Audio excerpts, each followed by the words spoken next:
Welcome to the quick hitter version of the Mike Wise Show from Pure Hoops Media. Our featured conversation this week is with Derek Harper, the Dallas Mavericks former great and now a TV analyst, who basically tells us why Luka Doncic doesn't get the respect he deserves. We always compare great stars to the past. Is it lazy of us because Luka Doncic is white to say, oh, damn, this is Larry Bird 2.0? Or do you see, you played against Larry so many times, do you see anything in their games that Yeah. Okay. You know what? The first thing I'd say, Mike, is IQ. Both of those guys have a lot of intelligence when it comes to the game. Okay. Luka, we've been looking for somebody to compare this guy to since he's been in the league, and he's only been. This is his third year coming out. I wouldn't be surprised if Luka is MVP, but Luka is Luka. He's all planet for a reason. He puts up cartoon numbers as a player, if you would. I mean, this guy is. Yeah. I saw Luka in practice when he first got here about 2 or 3 times, and I said, "Screw this, man!" I said, "This kid is going to be all NBA. He's going to win the MVP a couple of times." Yeah. He just gets it, man. Yeah. And you know the thing for him. Yeah.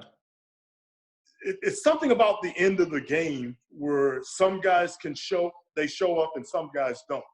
Luka doesn't give a shit about being the GOAT, the loser. He doesn't care about missing the game winner. So he hadn't made a lot of game-winning shots like he did against the Clippers. Yeah. To keep that series alive. He hit, but he keeps taking them. And he understands how to make the play. Steve Nash, to me, was the best player ever to play that dribbled the ball for fucking 20 seconds. But at the end of that 20 seconds, he made the right play. Does that make sense? Right. That's the best description of his career I've ever heard. Yeah. I'd be like, what are you doing? You're dribbling the shot clock away. Yes. Luka, Mike, is that same guy. Yeah. He has his usage rate this year, other than James Harden, was second in the NBA. LeBron was third, I think. Wow. So, but nobody called him a ball hog.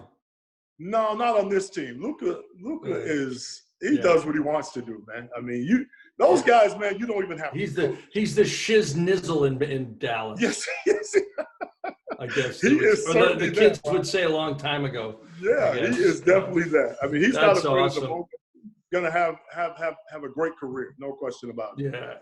Yeah. Well, a friend of mine, he's a photographer, longtime photographer for the NBA. He mentioned, I told him my son could play a little bit. I was like, yeah, but you know, I go, all the kids in the hood are getting the scholarships. Actually, he goes, that's the dumbest thinking there is. He goes, we just did PSAs for the NBA players, and this was before Jokic. And he goes, we didn't really have an identifiable white player. The only thing we could think of was Kevin Love, and we were like, you know, nobody really even knew him. And so, I remember Billy Hunter, the former executive director of the Players Union, said once, he goes, they need an American-born white superstar again in the NBA too. And I go, I don't know if that's true anymore. Not only have these guys become crossover stars in so many ways, and we don't, you know, it's like that Do the Right Thing movie where Mookie's asking, you know, well, Pino, wait a minute, what about, you know, he goes, well, they're not, and, you know, and what about Michael Jackson? What about Prince? Well, and like, that's how NBA players are looked at today, even by the bastard racists. You know, like it's sort of this whole thing. And I don't know if you need, I don't know, like people say, oh, racial, even if you're not racial identification, if you're white, you want to see white, but I don't like have a special thing that goes off in my neural cortex if a white dude dunks on a black dude. Like I don't think people need that, but maybe I might be wrong. I don't know. You know, that is so interesting, man, because on my podcast, one of the things that I talk about is how people are reluctant to give Luka his props. And I echoed the sentiments, Mike, if you would, that the reason why is because he's a white guy. And interesting. You know, I'm not a hater. I don't know how to hate. I really don't. God has blessed me. When I tell you, if you think Luka and KP are the first white guys that could play in the NBA, you have lost your damn mind. Because Tom Chambers can fucking play, okay? Chris Mullins could freaking play.